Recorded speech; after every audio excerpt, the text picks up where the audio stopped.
This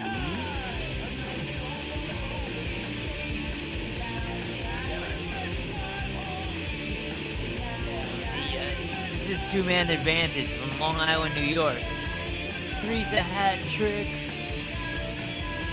Two-man advantage. Two-man advantage, Long Island, New York.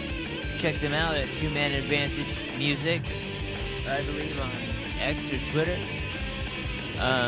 But with that, we're going to get into episode 2.5. It's season 2, everybody. We're in the preseason of the NHL. The Devils have played 3 games, going 2-1. 2 wins against the Isles and a loss against the Rags. Today we're talking about Glenn Luke-Denning. Luke Glendening has been excellent.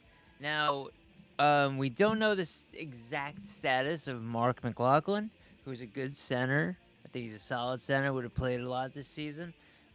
Cody Glass seems to have got injured. We're not sure what's going on with that, but okay, let's take it with a grain of salt. Let's say it's a minor thing. It could be a nagging, could be this or that, could lead to less effective play where you sign Luke Glendening, right? And now you got solid veteran presence. 57%, I think I said this in the last episode, 57% last year on the faceoffs. Need for the overtime faceoffs, for those important, in their zone faceoffs, power play faceoffs, penalty kill faceoffs, all that. He's not slow by any means. Look at the goal he had. He was flying up there. Casey saucered in the pass. He took it from behind. I'm not gonna say it like that, but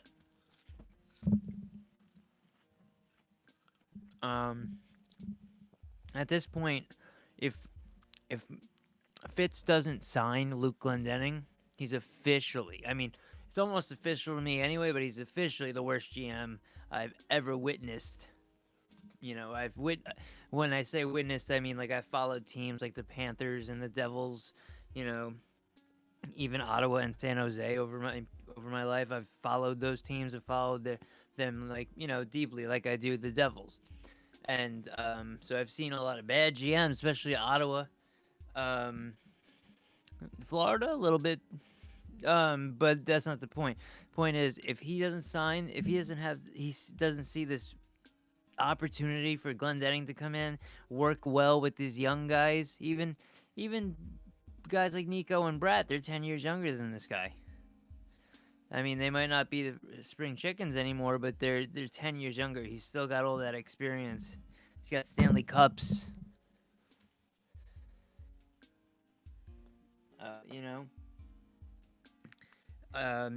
If you just watch the way he's playing with these young guys, it's like almost so smooth.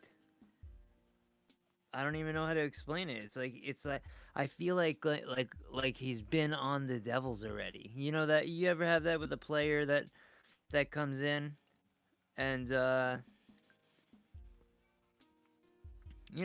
thinking, I don't know why I said he won a Stanley Cup. He didn't win a Stanley Cup. He was on Tampa Bay, but not when they won a Stanley Cup. I was just thinking of Tampa Bay and the Stanley Cup.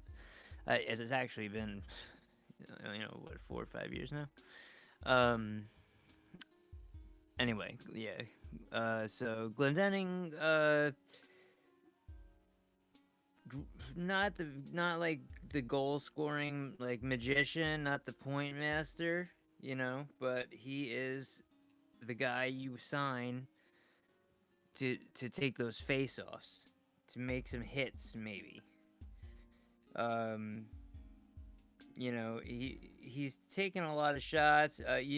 Over his career, his time on ice has been around 12 to 14 minutes at max. So he's a bottom 6. I think he's a great fit for center.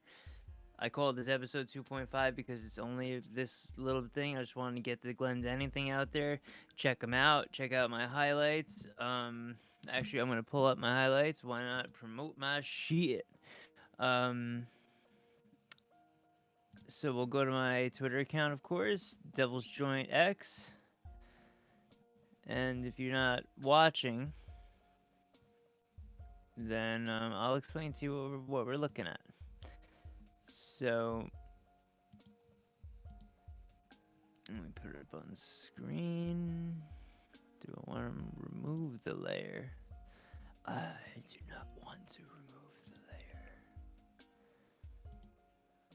I want to go to my account. Okay, so screen share goes here, here, and there.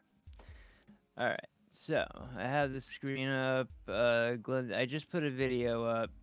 Luke Glendening is a must-sign for the New Jersey Devils this season. His face-off presence alone is a tool the Devils need to utilize, especially to start and overtime. Also, Seamus Casey looking better than ever. Watch as Casey saucers a pass to Glendening for a goal. And then I made this little thing with this music. It says Seamus Casey saucer pass. Then he does it in slow-mo. Oh, perfect saucer. Glendening handles it beautifully. Perfect play. Scores. Beats Sorokin. I mean, that's Ilya Sorokin. It's not like he beat some third-string AHL slouch. Okay, that was Ilya Sorokin, and that wasn't, that was only one one of Glendening's plays. So, let me know in the comments what you think about him, if you think we should sign him. If not, there's split squad game tomorrow. It seems like Hughes, Bratt, and Gritsuk are playing against Washington. That's what I heard. And I don't know who's playing. They're up in Quebec City against Ottawa. I don't know. So I guess we will find out soon. And with that, I will bid you adieu, and I'll see you on episode 3, where we go over the 2 games from tomorrow. This was an in-betweener, and I appreciate you guys being here. Let's skate down the fucking ice.